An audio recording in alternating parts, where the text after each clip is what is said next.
Alright, so I was wearing like my really nice cream oatmeal colored tank top, and then I promptly spilled my coffee just all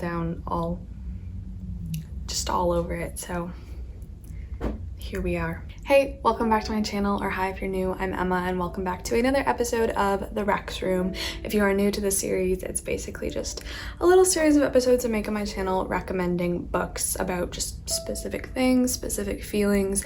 In today's case, that feeling is the feeling of coziness and comfort, because I've got a lot of requests recently to make a video about cozy books, so I have quite the lineup today to talk about and go over, and it's just the perfect time. The leaves are turning, the weather is turning colder, I am turning into a pumpkin, and I'm really excited to go over all of these. A lot of them are quite magical because I'm someone who finds a lot of coziness and comfort in books where a lot of magic is involved. Specific fantasy genres I find very cozy. We've got quite a wide selection. We've got like young adult, middle grade, we've got some poetry, we've got a classic, and we've just got a lot to talk about.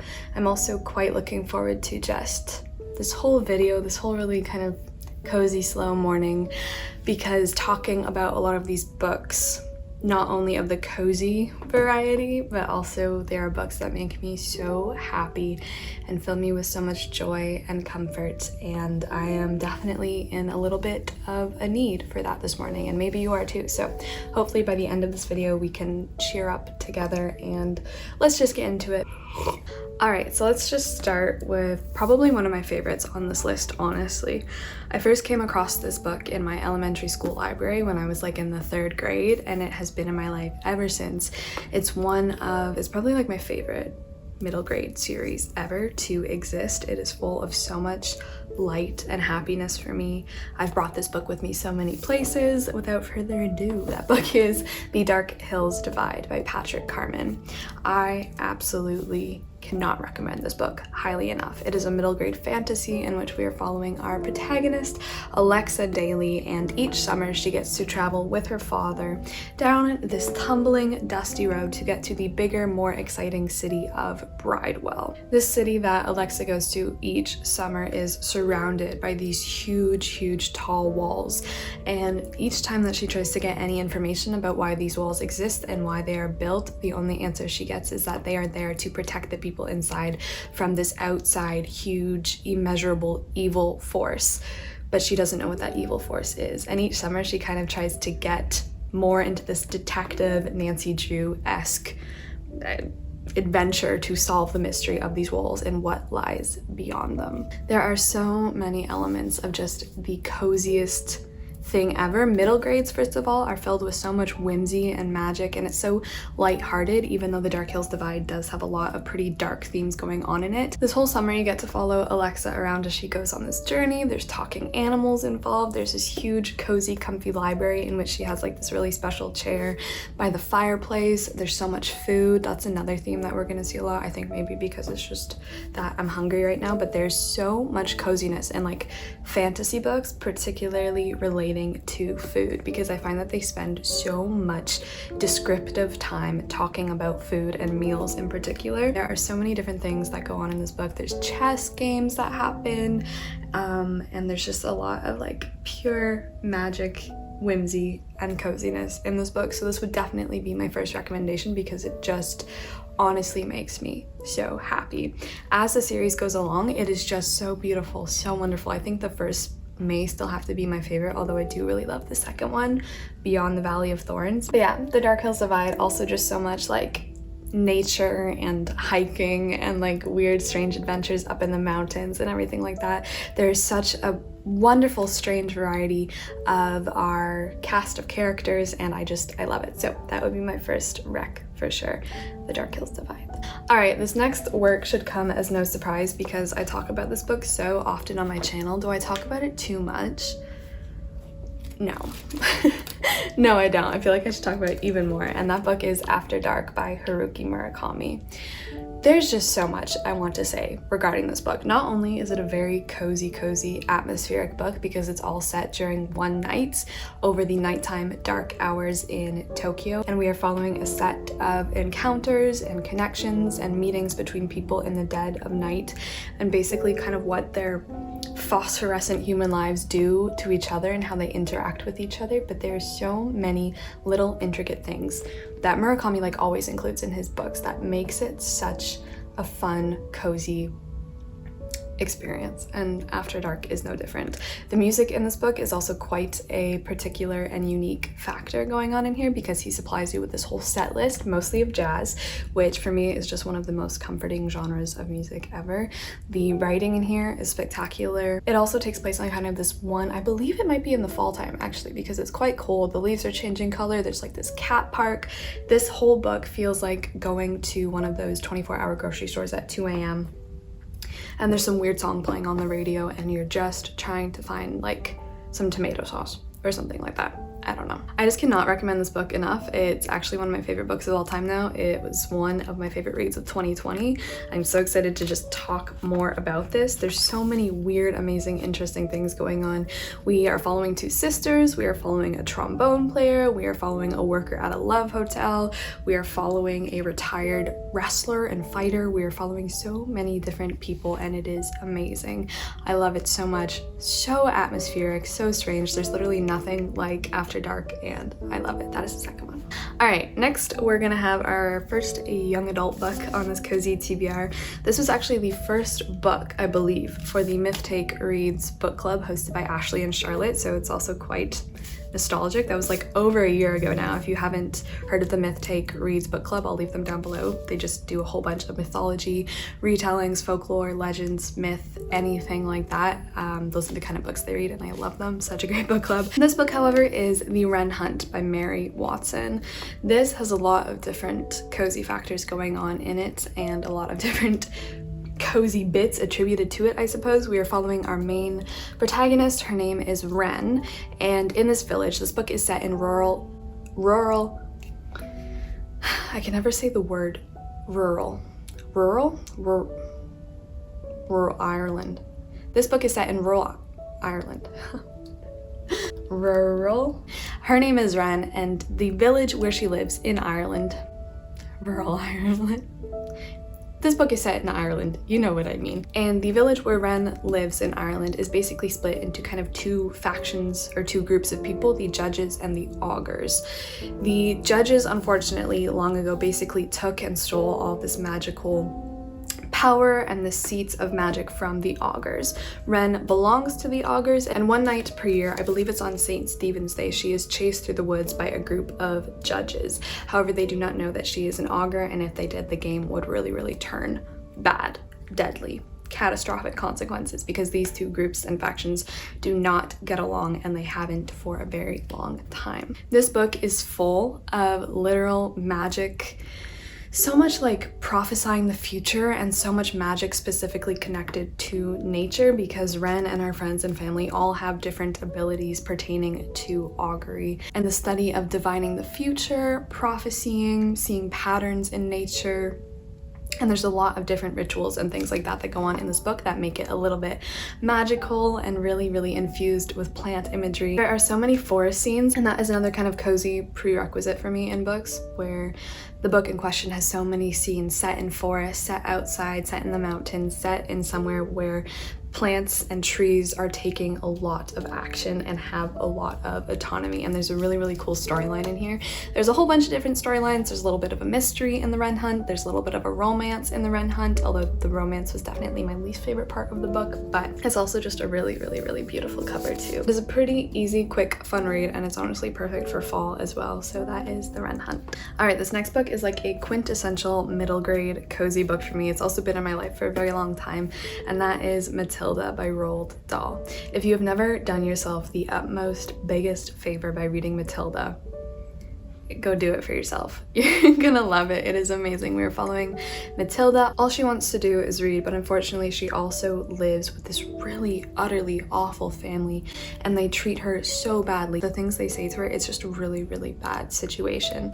So when she finally makes it to school, most of this book is set in like an elementary school, which I also find to be a very cozy setting, kind of a back to school mood and atmosphere and layer covering everything. If this story like had a scent to it or a smell to it, I would probably identify it as that like back to school, new backpacks, new pencil smell, which is like so cozy and comforting for me. I typically don't really enjoy or get along with books that are a complete like ode to storytelling or an ode to books or like anything like that, but Matilda really isn't very, I think I just got coffee all over my face. Matilda isn't really like that. It's definitely so much about her love for books, but there's a lot of really like quirky characters, which is definitely a staple of Roald Dahl. For example, we have the awful headmistress of the school that Matilda goes to, Miss Trunchbull. Very nefarious, one of the most villainous characters probably ever. And of course we have the lovely contrasting Miss Honey. We have some supernatural elements, which maybe you wouldn't expect from something like this, but I just really, really love it. So that is Matilda. Next up we have a classic, because I did really want to include at least one classic on here. However, I didn't really know which one to pick. I almost picked a Jane Austen book because I find Jane Austen to be a very comforting, very cozy author in the way that she describes things, and that is mainly what I was looking for when I was picking the classic, is like descriptive language and books that take very long, slow, meandering scenes to tell you absolutely every single detail that is going on in that scene, but make it at the same time so interesting, so compelling, and you just want to like sit and stew and steep in the pages of that book. Do you know what I mean? Like, it's such a feeling of sinking in and really absorbing every single detail, because the writing is so descriptive, so informative, and it makes you feel like you are a character in that book itself, and like the book is a very real thing to you. So the book that I picked, I feel like does an expert job at doing this. This was one of my favorite classics I read this year. I listened to the audiobook of this back, oh gosh, a few months ago, but that is Great Expectations by Charles Dickens. Yeah, of course it had to be a Dickens book because his language is just so magical. There's a little bit of like magical realism in it that I like detect subtle notes of magical realism, and it is so imaginative. The way that he describes literally every single thing is just amazing. So Great Expectations, I picked this one because it has a lot of different scenes. We're set in London mostly. In Great Expectations, we're following Pip as he's kind of lifted out of his life in the countryside where he was struggling a little bit economically, and he is gifted via an anonymous benefactor this chance to be a gentleman and to enter high society. So it follows kind of the pitfalls and the highs of his life, because he doesn't really know where this money or where this opportunity is coming from. There's so much in here that is just so heartwarming and so pleasing to read, and it really doesn't feel like a chore at all. It just feels like you're so lucky to be able to read something like this, because the way that Dickens describes something like fog coming out of a pipe, or like the grime on the cobblestones of the city, or the way that people sit down to a meal and the way that they eat, what they are eating, the way that they talk, the way that someone does up their overcoat, the way that the sky looks on a rainy day. For example, one thing that I remember quite vividly from this book, I think I even tabbed it, was that he describes the dew on the windowsill when Pip looks out as the tears of goblins, as goblin tears, and it's just so whimsical, a little bit fantastical, and it is incredible. I also picked Great Expectations because not only is there that really, really cozy, comforting, snuggly element to it, but at the same time there's this really, really spooky and oftentimes kind of creepy just vibe going over the whole story, because we have some unsettling characters. Definitely we have a lot of architecture that inspires dread and fear, specifically the scenes where Pip goes to Miss Havisham's abode and her character as well. There's a lot of mystery in this book, there's murder, there's a lot of really like just things that are always balanced out, so you have that coziness and you have that creepiness in equal measure, and it is such a well-rounded, really, really good story. I literally want to read this again right now if I could. So of course Great Expectations had to have a place on this list. All right, so next up we have one of my favorite young adult novels ever. It is very rare for me to find a young adult that I thoroughly get along with every single thing that's going on in the story, and I'm so happy that I found this book. I think I read this for the first time in high school. I have no memory of where I picked this one up, but it just popped into my life like a magic star or something. And that book is Entwined by Heather Dixon. This is actually a fairy tale retelling of the 12 Dancing Princesses, which is a really magical, whimsical fairy tale in and of itself. So we are following the 12 sisters in here. We are mainly following the eldest of the 12. Her name is Azalea. I literally cannot imagine what it would be like being the eldest of 12 sisters, because I can barely handle it being the eldest of 2. I feel like I just want to tell you every single thing about this book because it's like so wholesome as well, and it's so fun. Once again, a fantasy, so many elements of like castle life and like food. I'm just so hungry. So basically this book begins and we open this beautiful, wonderful castle scene, but everything is dark and gray and destitute and drained of color because unfortunately for Azalea and her 12 sisters, their mother passed away. And so the king has declared mourning because the king is her father. However, this mourning has actually been going on for a really long time. And during this period of mourning, they all have to wear black and they are not allowed to do any activity or basically create any noise at all, which is quite sad for them because their favorite passion and their favorite pastime is dancing, which was their mother's favorite pastime as well. So the king has actually decreed that no one is allowed to dance or play music or have a good time. To top matters off and to make it all worse, the kingdom is now economically struggling and doing very poorly, and so Azalea is being pressured a lot to find a marriage, to find a suitable partner and to find someone to marry so that the kingdom can have an heir and that they can make a good match in terms of monetary gain. So this whole novel as well is Azalea and her 12 sisters basically just like wreaking havoc on every suitor that comes into the castle. There's so many pranks that go on and whatnot, but the more serious aspect of this book is when her 12 sisters and Azalea find a secret passageway in their bedrooms that leads into like this parallel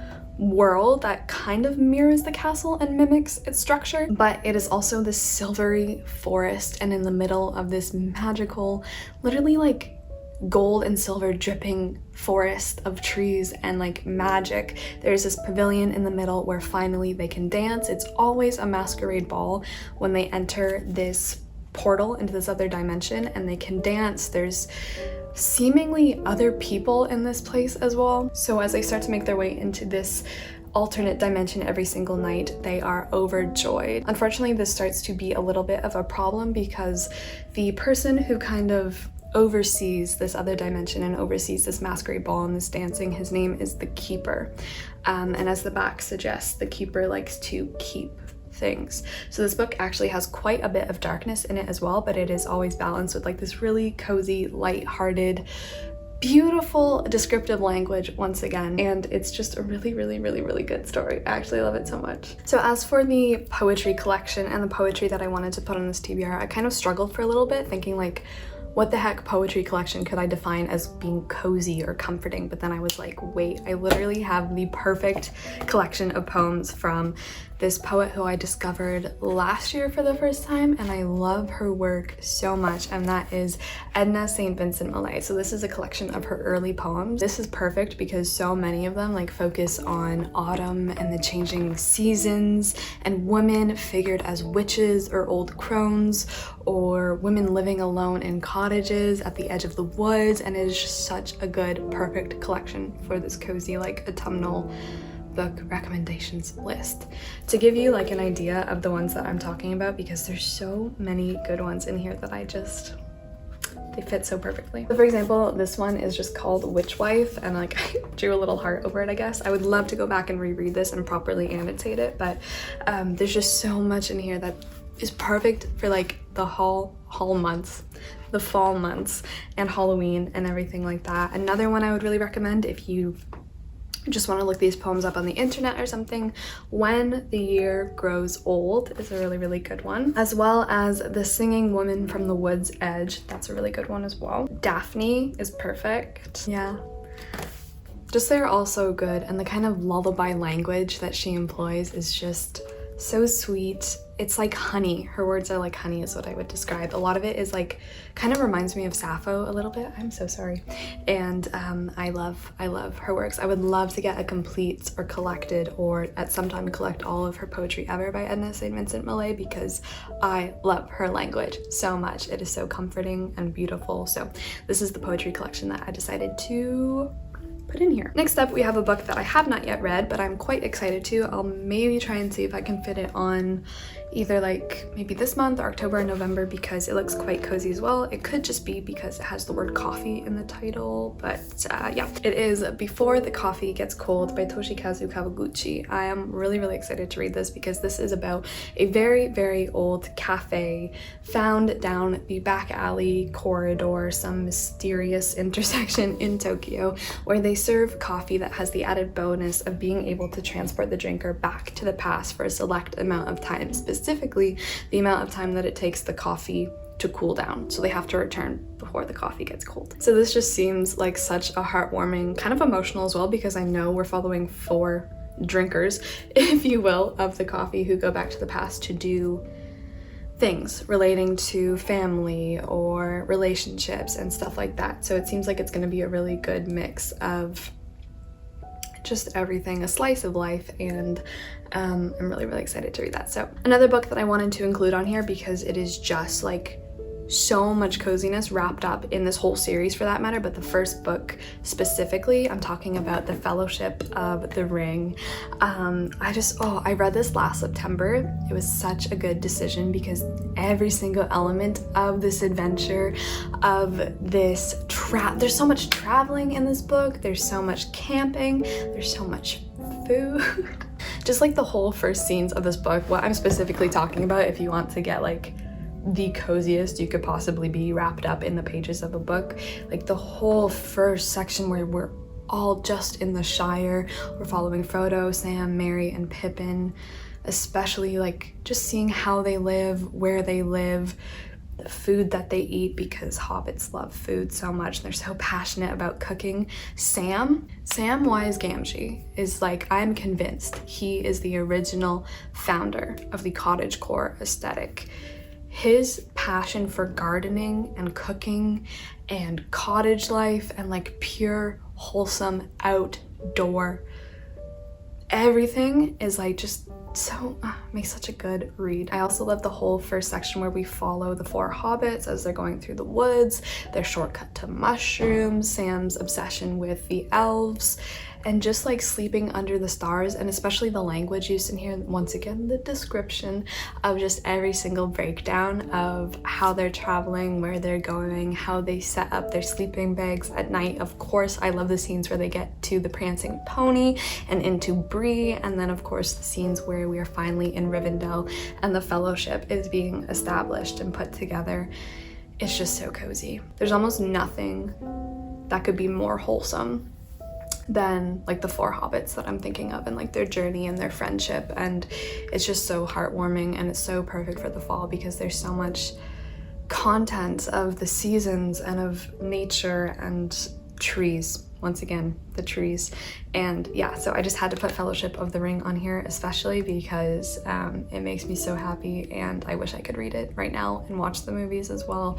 So yeah. All right, and can you believe I've gone this long without talking about Howl's Moving Castle by Diana Wynne Jones? Here we are. I won't spend too much time talking about this because I mention this all of the time. I still have yet to see the film.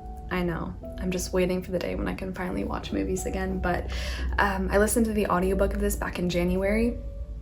It was amazing. I had not previously known this was a book, but if you too had not known that Howl's Moving Castle was originally a book, I can promise you this experience is amazing of reading the book, because it delves so deeply into our characters. If you don't know what this is about, we are following Sophie Hatter. She works in a hat shop. One day she accidentally insults one of her customers, who turns out to be the notorious Witch of the Waste, who then curses Sophie to have the body of a 90-year-old woman.